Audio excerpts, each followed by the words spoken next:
Right now on Denver 7 News at 7 o'clock on Local 3. Today we are remembering the lives lost at Columbine High School 23 years ago. How you can honor the victims with a day of service. And the fire danger is high again today. What we've learned about a woman now facing charges for a fire yesterday that prompted evacuations. And the Mile High 420 Festival makes its full return today. We're taking a closer look at the state of the cannabis industry in Colorado. And fun fact about 420, how it was chosen. It goes back to the 70s when a group of high schoolers from California used the time 420 as a meetup time to search for crops. And it's stuck ever Interesting, since. yeah.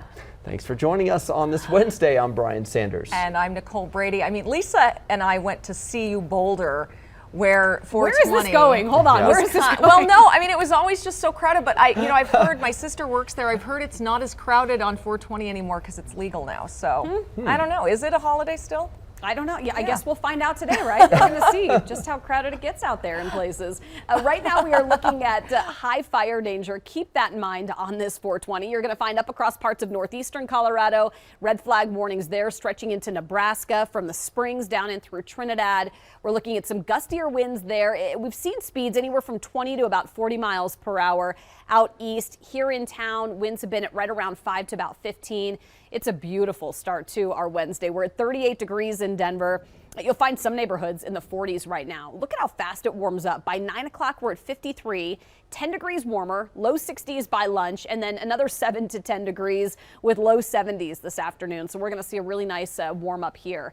Coming up in just a few minutes, I'll take you through our futurecast. I'll show you the winds picking up and the big change that's in store this coming weekend, Jason, all on the Super 7 Day. We have all lanes open of 120th at I-25. Just east of there had a really serious crash involving a motorcyclist overnight, and they have reopened highway, or 120th rather, just east of I-25 between Grant and Washington streets. We have a new crash reported on I-70. From the camera over there right by the Coliseum, you can see that really heavy stop and go traffic. There's a crash reported down by Brighton Boulevard. Can't quite see it from that camera view. Air Tracker 7 is on the way, and hopefully take a better look at it. Drive times around the north side of town are pretty heavy for us on I-76. We've had a minor crash reported there at I-270 and I-76. I haven't seen it on the cameras yet, and you can see the drive times right now on I-70 pretty busy, and that's only going to get worse with that new crash reported there by Brighton Boulevard. But the rest of the drive to the south side of town and out here to the west doesn't look too bad.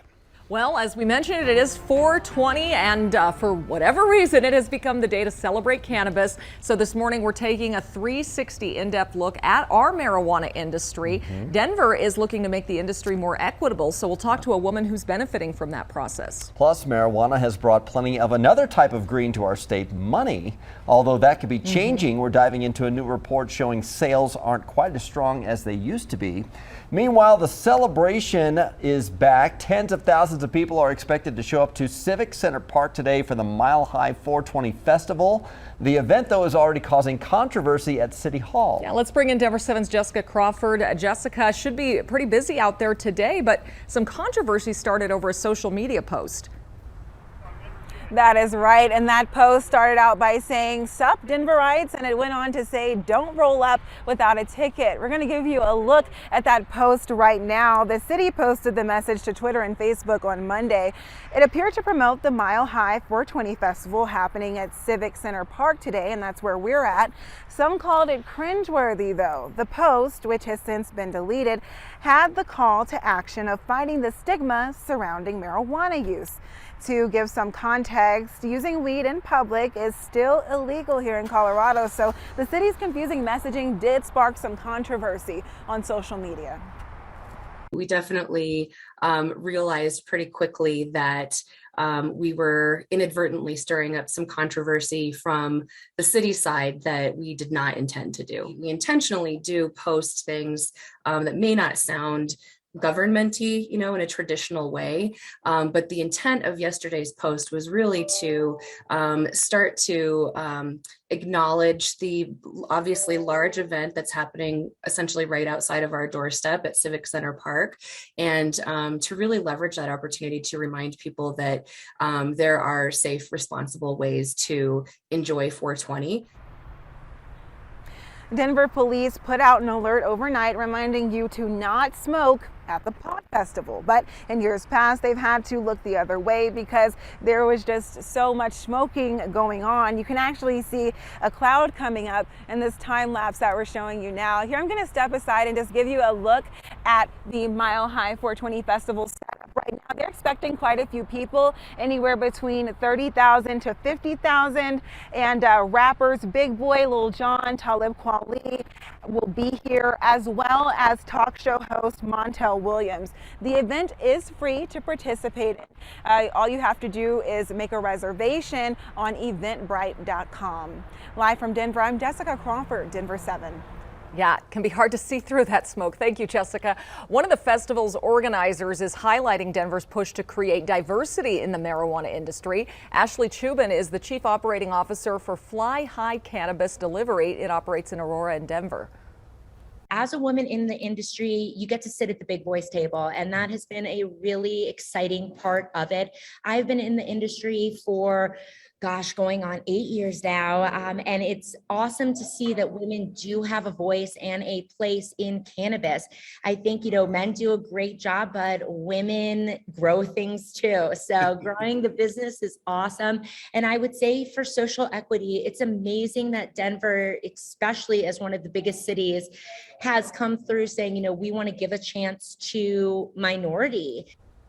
Last year, Denver reserved new marijuana business licenses for only social equity applicants until 2027. The state defines social equity applicant as someone who has prior marijuana convictions or members of communities that were targeted by the war on drugs.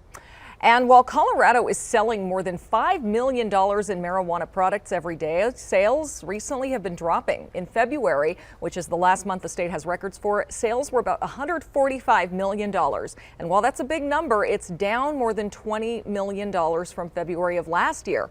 Sales have been falling every month but one in the past year, possibly because more states are legalizing marijuana. New Jersey will officially have recreational marijuana on Thursday. It will be warm, dry, and breezy across Colorado once again today. It's a dangerous mixture for wildfires right now. In fact, we had 4 spark in Boulder County alone yesterday, and we mapped out where they happened, all in a span of just a few hours. One was south of the city off Flagstaff Road. Fortunately, it was no more than a quarter acre. A tree ignited near Lyons, where firefighters were still mopping up from the 37E fire that prompted evacuations last Friday. There was a grass fire on Oxford Road that burned a shed, which was accidentally started by a contractor working in the area. And then the sheriff's office says a woman will be charged in connection with the 4th fire that prompted evacuations in a neighborhood near Gun Barrel. The flames came dangerously close to homes. Denver 7's Veronica Acosta is live right next to where first responders had to go door to door to get people out. What do we know about the suspect, Veronica? We know the woman that was linked to the Tally Ho fire, she actually lives in this area, and those charges, they're still pending. But as the sun starts coming up this morning, we're getting a better look at the damage that was caused by the fire. You can see it right here behind me. Not only is some of this grassland charred, but it got so close to homes, like you mentioned, it actually burned a portion of the wood there surrounding one of these homes at the backyards there. We also got an aerial look. This is from Air Tracker 7. You can see in this video just how close those flames got to these homes. It's because of that those first responders had to go door to door in this neighborhood, warning people and trying to get them out as fast as they could. Of course, as you can probably imagine, not all fire crews doing the work here. The Daily Camera reported families in this neighborhood stepped up to help in any way they could. Some of them actually turning on their sprinklers to try and wet down some of those fuels just in case those flames got too close to those front doors. Others actually hooked up their garden hoses and tried their hand at wetting down the flames. Now the fire itself, it grew to just under 10 acres in size. The good news is fire crews got a handle on it very quickly. They were able to identify that origin and that cause as well. County officials say cost of damage that's estimated to be between $5,000 and $10,000. Now the other piece of good news this morning is there were no injuries and no structures lost during the fire either. We're live in Boulder County this morning. I'm Veronica Acosta, Denver 7. Thank you, Veronica. The group tasked with monitoring changes for the Aurora Police Department and fire departments is hearing from the public for the first time. IntegraSure held a town hall last night where people could make comments or ask questions in person or virtually. It was clear a lot of people who showed up to that meeting want changes. You can get more information about getting involved at thedenverchannel.com.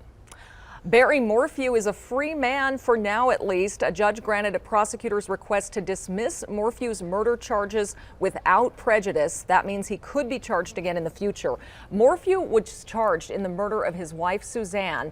She disappeared from their Chaffee County home in 2020, and her body has never been found, which has been tricky for prosecutors. But they actually said they believe they know where her body is. It's just that right now it's buried under about 5 feet of snow. Well, today we are remembering the lives lost on one of the darkest days in our state's history. It has been 23 years now since the Columbine High School shooting. 12 students and a teacher were killed. Classes will be canceled today, and the community has committed to paying respect to those lost by making every April 20th a day of service, and it's encouraging others to join in. We are not defined by our worst day. And so obviously it's so important to us that we remember the lives of the 13 that were lost here. And we want to do that in a way that encourages our students, our community, our state, people outside of Colorado, and really people all around the world to get out and serve on that day. Ready to sort of do something on this day to actively respect and remember and honor the lives that were lost. It has become a very productive day. Last year, there were 60 projects in 6 different states and 10 different countries. You can learn more and get involved on the website, columbineserves.org. There's also a run for remembrance on April 30th at Columbine High School. Well, Netflix is announcing a plan that could make your subscription cheaper, but the change could cost you more time. And time to get your Zen on at Red Rocks. The event returning to Red Rocks at full capacity, and how to get tickets to it.